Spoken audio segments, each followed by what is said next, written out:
Hello दोस्तों, स्वागत है आपका मेरा YouTube channel Chandrashekhar Singh 20 learning GS वाला में। दोस्तों, आज मैं फिर से स्टैटिक जीके के प्रश्नों को लेकर के आया हूं जो परीक्षा में बार बार पूछे जाते हैं, इसलिए इस प्रश्नों को आप अच्छे से याद कर लीजिएगा। चलिए शुरू करते हैं। पहला क्वेश्चन, किताबुल हिंद रचना के प्रसिद्ध लेखक का क्या नाम था? हसन निजामी, मिनहाजुल सिराज, अलबरूनी, शमसी सिराज, आरिफ। किताबुल हिंद रचना के प्रसिद्ध लेखक जो थे वो थे अलबरूनी। ऑप्शन संख्या 3 सही हो जाएगा। जैसा कि आप जानते होंगे या मैं साथ में बताते चलता हूं, अलबरूनी विदेशी आक्रांतकारी महमूद गजनी के साथ भारत आए थे और महमूद गजनी के ही दरबार में रहते थे। महमूद गजनी के दरबार में और भी इतिहासकार रहते थे, अलबरूनी, फिरदौसी, उत्तबी इत्यादि।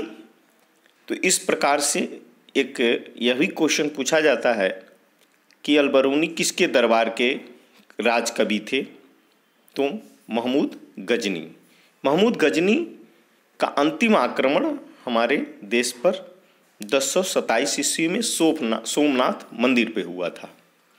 1025 और अंतिम आक्रमण 1027 में हुआ था। तो हम अब अगले क्वेश्चन पे चलते हैं।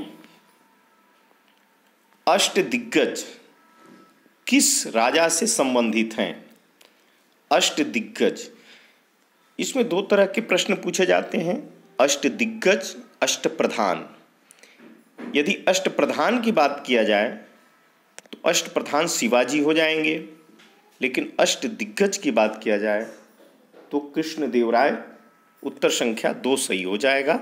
अष्टदिग्गज कृष्णदेव राय के दरबार में रहते थे और इस प्रकार अष्टदिग्गज जो संबंधित हैं वह कृष्णदेव राय से। अब अगला क्वेश्चन है आपका, भारत में पहले जिन मानव प्रतिमाओं को पूजा गया वह थी। बहुत ही इंपॉर्टेंट वीवीआई क्वेश्चन है। भारत में किस मानव प्रतिमा की पूजा पहले की गई थी? ब्रह्मा की, विष्णु की, बुद्ध की, शिव की। मानव, ध्यान रखिएगा, यदि देवता मानव दोनों का संयुक्त रूप से कहा जाए तो जैसा हम जानते हैं सिंधु सभ्यता में शिव की प्रतिमा मिली है, लेकिन यहाँ मानव की बात की जा रही है, इसलिए यहाँ क्वेश्चन कंफ्यूज कर सकता है। तो बुद्ध आंसर हो जाएगा। जिस मानव प्रतिमा की पूजा पहले हुई थी वह बुद्ध, उत्तर संख्या 3 सही हो जाएगा। अब अगला क्वेश्चन है, गुप्त काल में गुजरात, बंगाल, दक्कन एवं तमिल राष्ट्र में स्थित केंद्र किससे संबंधित है? ये सब गुप्त काल के प्रसिद्ध स्थान हैं। गुजरात, बंगाल, दक्कन एवं तमिल, ये जो है वस्त्र उत्पादन से संबंधित थे। ऑप्शन संख्या 1 सही हो जाएगा। अगला क्वेश्चन पे चलते हैं हम। मौर्य काल में भूमि कर जो कि राज्य की आय का मुख्य स्रोत था, किस अधिकारी द्वारा एकत्रित किया जाता था? आपको बताना है मौर्य काल की बात, और वह कर जो होता है भूमि से लिया जाता था। तो जो अधिकारी नियुक्त था उस अधिकारी का क्या नाम था? तो उस अधिकारी का नाम सीताध्यक्ष था। ऑप्शन संख्या 3 हो जाएगा। साथ ही बताते चलें कि मौर्य काल में जो न्यायालय में न्यायाधीश होता था, न्यायाधीश, उस न्यायाधीश को हम रज्जुक बोलते थे। रज्जुक, याद रखिएगा, ये दोनों क्वेश्चन ही घूम कर पूछा जाता है। भूमि कर वसूलने को सीताध्यक्ष और न्यायाधीश को रज्जुक कहा जाता था। अगले क्वेश्चन पे चलते हैं हम। निम्नलिखित में से कौन सा स्थान घग्गर और उसकी सहायक नदियों की घाटी में स्थित है? तो घग्गर और उसकी सहायक नदी की घाटी में स्थित स्थान बनमाली, ऑप्शन संख्या 4 सही हो जाएगा। जैसा कि आपको बताते चलें, आलमगीरपुर हिंडन नदी की घाटी में स्थित है। लोथल भोगवा नदी की घाटी में स्थित है जो कि गुजरात में है। और मोहनजोदड़ो सिंधु नदी घाटी में स्थित है। साथ में हड़प्पा रावी नदी के तट पर स्थित है। लेकिन इस क्वेश्चन का आंसर घग्गर नदी और उसकी सहायक नदी की घाटी में स्थित बनवाली होगा। ऑप्शन संख्या 4। अब अगले क्वेश्चन पे चलते हैं। किस शासक के काल में चतुर्थ बौद्ध संगीति का आयोजन कश्मीर में हुआ? ध्यान रखिएगा, एक तो चतुर्थ बौद्ध संगीति और आयोजन कश्मीर में। इसका मतलब हुआ कि बौद्ध संगीति चतुर्थ यानी कि पहले भी 3 हो चुकी थी, प्रथम, द्वितीय, तृतीय और चतुर्थ। तो ये चारों अलग अलग राजाओं के टाइम में हुआ, 4 जो है स्थानों में हुआ, 4 समयों में हुआ। इसके लिए आप विस्तृत से यदि क्वेश्चन को सॉल्व करना चाहते हैं और पढ़ना चाहते हैं तो मेरा पूर्व का वीडियो इतिहास में जाकर के देखें। बौद्ध काल आपको अच्छे से प्राप्त हो जाएगा। फिलहाल हम संक्षिप्त में बताते चलें कि प्रथम बौद्ध संगीति जो हुई थी वह जो है अजातशत्रु के टाइम में हुई थी। प्रथम अजातशत्रु, दूसरा कालाशोक। जो द्वितीय बौद्ध संगीति हुई वह कालाशोक, तृतीय अशोक और चतुर्थ कनिष्क। ये इन प्रथम, द्वितीय, तृतीय और चतुर्थ हुए। साथ में आपको बताते चलें, इसके अध्यक्ष के बारे में पूछता है तो प्रथम के मोगलीपुत्र तिस्य थे।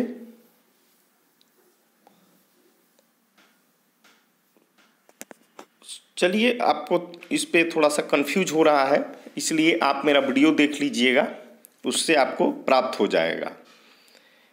लेकिन ये चतुर्थ बौद्ध संगीति का आयोजन कश्मीर में हुआ और इसके कनिष्क राजा थे। साथ में बताते चले कि इसी चतुर्थ बौद्ध संगीति के बाद बौद्ध धर्म 2 संप्रदायों में विभक्त हो गया, हीनयान और महायान। हीनयान और महायान में ये भी एक प्रश्न बनता है कि बौद्ध संगीति कौन सी हुई जिसके बाद आपको बौद्ध धर्म 2 संप्रदायों में विभक्त हो गया। तो चतुर्थ बौद्ध संगीति कनिष्क के काल में और हुई कहाँ थी, तो आपको बताते चले यह कुंडल वन में हुई थी। कुंडल वन। तो प्रथम बौद्ध संगीति, फिर से बता दें आपको ये, क्योंकि चारों ऑप्शन बहुत ही महत्वपूर्ण है। अजातशत्रु, दूसरा कालाशोक, तीसरा अशोक, चौथा कनिष्क।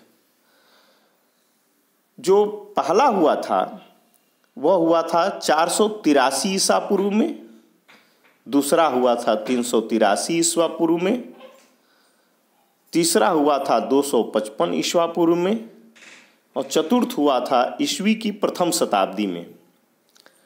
प्रथम जो हुआ था वह राजगृह में हुआ था, द्वितीय जो हुआ था वैशाली में हुआ था, तृतीय जो हुआ था वह पाटलिपुत्र में हुआ था और चतुर्थ जो हुआ था वह कश्मीर के कुंडल वन में हुआ था। इस प्रकार से अध्यक्ष जो थे, प्रथम के महाकश्यप थे, द्वितीय के सवाकामी थे, तीसरे के मोगलीपुत्र तिस्य थे और चौथे के वसुमित्र और अश्वघोष दोनों थे। इस प्रकार से आप इसका विस्तृत अध्ययन भी हमारे बौद्ध चैप्टर पर कर सकते हैं, जो वीडियो बन करके आपको प्लेलिस्ट में मिल जाएगा। इस क्वेश्चन का आंसर चतुर्थ बौद्ध संगीति ऑप्शन संख्या 3 कनिष्क हो जाएगा। अब अगले क्वेश्चन पे चलते हैं। पानी में निम्नलिखित में से एक की अधिक मात्रा की उपस्थिति से ब्लू बेबी सिंड्रोम होता है। पानी में किस चीज की उपस्थिति से ये ब्लू बेबी सिंड्रोम जो है रोग है हो जाता है? तो ये ब्लू बेबी सिंड्रोम नाइट्रेट्स की उपस्थिति जब पानी में हो जाती है तो ब्लू बेबी सिंड्रोम नामक रोग हो जाता है। तो ऑप्शन संख्या 4 सही हो जाएगा। अगला क्वेश्चन है, अगला क्वेश्चन टाइप नहीं हो पाया है, उससे अगला क्वेश्चन पे हम चलते हैं। विश्व महामारी H5N1 इन्फ्लुएंजा को कहते हैं। H5N1 इन्फ्लुएंजा यह जो है बर्ड फ्लू रोग है। ऑप्शन संख्या 2 सही हो जाएगा, बर्ड फ्लू रोग है H5N1। अगला क्वेश्चन है, प्राचीन काल में दही बनाने की बायोटेक्नोलॉजी की प्रक्रिया में निम्न जीव की आवश्यकता होती थी। भाई दही बनाने के लिए जो बायोटेक्नोलॉजी प्रक्रिया थी उसमें जीवाणु का उपयोग होता था। उत्तर संख्या 1 सही हो जाएगा, जीवाणु। अगले क्वेश्चन पे चलते हैं। रमन इफेक्ट के प्रयोग से यह विकसित किया गया है। क्या विकसित किया गया है? रमन इफेक्ट के प्रयोग से। तो रमन इफेक्ट के प्रयोग से धूप के चश्मे का विकास किया गया है। जो धूप का चश्मा हम पहनते हैं वह रमन इफेक्ट के प्रयोग से इसका विकास किया गया है। ऑप्शन संख्या उत्तर संख्या 1 सही हो जाएगा। अगले क्वेश्चन पे चलते हैं। ओजोन परत पृथ्वी को किससे बचाती है? जैसा कि हम जानते हैं ओजोन परत से जो रक्षा होती है वह अंतरिक्ष से आने वाली पराबैंगनी विकिरण से, अंतरिक्ष एवं अन्य विकिरण जो होते हैं उसी से हमें ओजोन परत बचाता है। और उत्तर संख्या 2 सही हो जाएगा इसका।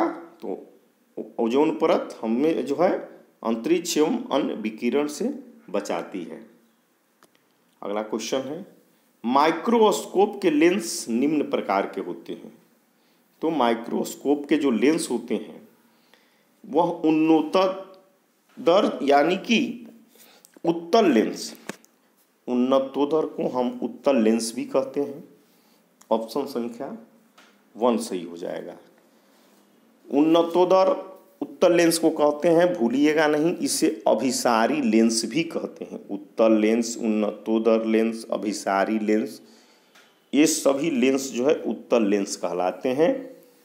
उत्तल लेंस का प्रयोग आँख में जब दूरदृष्टि नामक रोग हो जाता है तो उत्तल लेंस का प्रयोग किया जाता है। और हमारे आँख में जो लेंस पाया जाता है, आँख में जो लेंस पाया जाता है वह लेंस भी उत्तल लेंस ही होता है।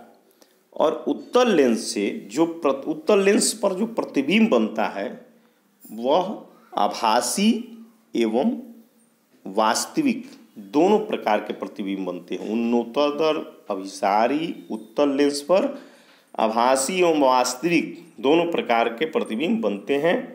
जबकि दूसरा ऑप्शन अवतल लेंस है। अवतल लेंस से हमें सिर्फ आभासी प्रतिबिंब बनता है। कैसा बनता है? आभासी। और निकट दृष्टि दोष को दूर करने के लिए हम अवतल लेंस का प्रयोग करते हैं। अब अगले क्वेश्चन पे चलते हैं। क्वेश्चन संख्या,